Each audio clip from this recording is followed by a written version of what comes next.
نماز کے مفسدات یعنی نماز کو توڑنے والی چیزوں کے متعلق ہم سماعت فرما رہے تھے۔ نماز کو توڑنے والی چیز ایک عمل کثیر بھی ہے، یعنی ہر وہ کام جو نماز کے حصے میں سے نہیں ہے اسے کثرت کے ساتھ نماز میں کرنا، اس سے نماز فاسد ہو جاتی ہے، نماز ٹوٹ جاتی ہے۔ مثال کے طور پر کھجلانا ایک رکن کے اندر 2 مرتبہ کھجلانے کی اجازت ہے۔ اگر واقعی کھجلی وغیرہ ہو رہی ہے یا ہاتھ اٹھانا ہے کسی وجہ سے کہ کپڑے وغیرہ سیدھے کرنے ہیں یا کوئی اور چیز کی، یعنی کسی ضرورت سے اگر ہاتھ ضرورت سے اٹھانا پڑے تو کم از کم ایک رکن میں 2 مرتبہ اجازت ہے۔ تیسری مرتبہ جب ہاتھ اٹھائیں گے تو اس سے نماز فاسد ہو جائے گی، یہ عمل کثیر شمار کیا جائے گا۔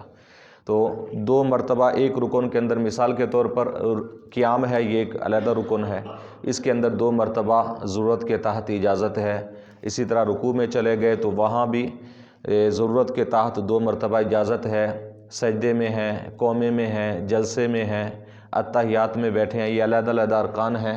تو ان میں سے کسی ایک رکن کے اندر اگر 2 مرتبہ ضرورت پڑے تو ہاتھ اٹھا سکتے ہیں۔ تیسری مرتبہ اگر ہاتھ اٹھائیں گے تو نماز فاسد ہو جائے گی، کیونکہ 3 مرتبہ جب عمل کیا جائے گا تو وہ کثیر شمار ہوتا ہے، قلیل شمار نہیں ہوتا۔ اور اس کے ساتھ ایک اور صورت بھی ہے عمل کثیر کی جو فقہاء کرام نے بیان فرمائی کہ نماز کے اندر کوئی ایسا کام کرنا کہ اگر کوئی دیکھنے والا اسے دیکھے تو یہ سمجھے کہ یہ نماز نہیں پڑھ رہا، یہ بھی عمل کثیر ہے۔ جیسا کہ ہمارے ہاں کچھ لوگ ایسے ہوتے ہیں کہ جی ٹوپی سیدھی کرنی ہے، امامہ سیدھا کرنا ہے، دونوں ہاتھوں سے سیدھا کرنا شروع ہو گئے، تو دیکھنے والا یہ گمان کر سکتا ہے کہ یہ نماز میں نہیں ہے۔ یا کوئی ایسا اور کام کرنا دونوں ہاتھوں سے، بسا اوقات نماز ہی کے اندر دونوں ہاتھوں سے بندہ ایسے لگا ہوتا ہے کہ دیکھنے والا یہ سمجھتا ہے کہ یہ نماز نہیں پڑھ رہا، شاید اسے گمان ہوا کہ یہ نماز میں نہیں ہے، لیکن پھر جب اس نے اپنی حالت درست کی تو پتہ لگا کہ یہ تو نماز میں ہے۔ تو ایسے عمل سے بھی نماز ٹوٹ جاتی ہے، نماز فاسد ہو جاتی ہے، نماز دوبارہ پڑھنا لازمی اور ضروری ہے۔ یہ عمل کثیر کے متعلق ہے۔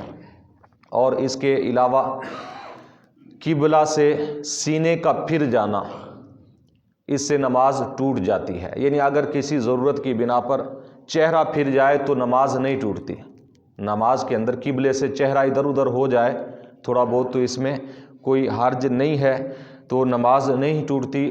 اور اسی طرح یعنی آنکھوں کے کنارے سے دیکھ بھی سکتے ہیں، یا کوئی ایسی چیز درپیش ہوئی، کوئی خطرہ لاحق ہوا کسی قسم کا، یا تھوڑا چہرہ پھر کے دیکھ لیا تو اس سے بھی نماز فاسد نہیں ہوگی، جائز ہے۔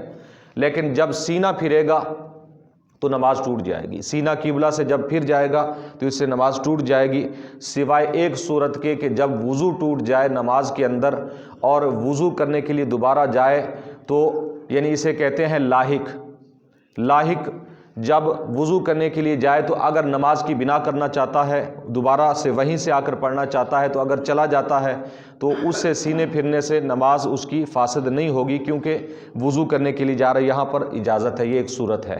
اس کے علاوہ اگر سینہ پھیرے گا قبلہ سے تو اس کی نماز ٹوٹ جائے گی۔ باقی لاحق کے آگے احکام آئیں گے کہ نماز کے اندر وضو ٹوٹ جائے تو اس کے شرعی احکام کیا ہیں۔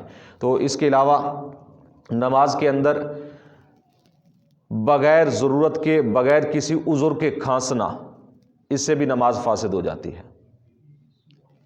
کھانسنا بغیر کسی ضرورت کے، ہاں اگر آواز صاف کرنی ہے، واقعی کھانسی ہو رہی ہے یا گلے میں واقعی کھجلی ہو رہی ہے، اس سے کھانسیں تو وہ بھی جتنا کم سے کم مقدار میں ہو سکے، صرف ضرورت کی حد تک۔ جیسے ہی ضرورت کے بغیر کھانسیں گے، کہ کچھ لوگوں کی ویسے عادت ہوتی ہے کھانسنے کی، تو نماز ہی کے اندر کھانستے رہتے ہیں، اس سے نماز فاسد ہو جائے گی۔ بغیر ضرورت کے، کہ ضرورت نہیں ہے کھانسنے کی تو کھانسنا، اس سے نماز ٹوٹ جاتی ہے، نماز نہیں رہتی۔ نماز کا دوبارہ پڑھنا واجب اور ضروری ہوتا ہے۔ اور ایک اور صورت یہ بھی ہے کہ نماز کے اندر رونا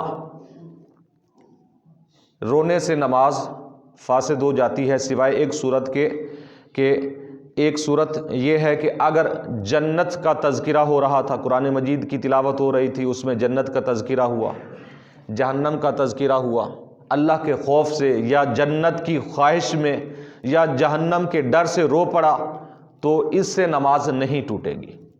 اس کے علاوہ کسی اور سبب سے اگر رویا ہے، درد کی وجہ سے، تکلیف کی وجہ سے، کسی غم کی وجہ سے، کوئی غم آ گیا نماز کے اندر، کوئی رنج و تکلیف اسے یاد آ گئی تو وہ دوبارہ تازہ ہو گئی، اس کی وجہ سے رو پڑا ہے، یا کوئی تکلیف ہے، بیماری ہے، اس کی وجہ سے رو پڑا ہے، تو رونے سے بہرحال نماز ٹوٹ جائے گی۔ ہاں، صرف ایک صورت ہے کہ اللہ کا خوف ہے، جہنم کا خوف ہے، یا جنت کی طلب کے اندر جنت کا دوزخ کا تذکرہ ہوا ہے، اس کی وجہ سے رویا ہے، تو اس سے نماز نہیں ٹوٹے گی۔ تو یہ کچھ مفسدات تھے، باقی اور بھی کافی مفسدات ہیں نماز کے۔ اللہ تعالیٰ کی بارگاہ میں دعا ہے کہ نبی کریم صلی اللہ علیہ وسلم کے وسیلہ سے ہم سب کو عمل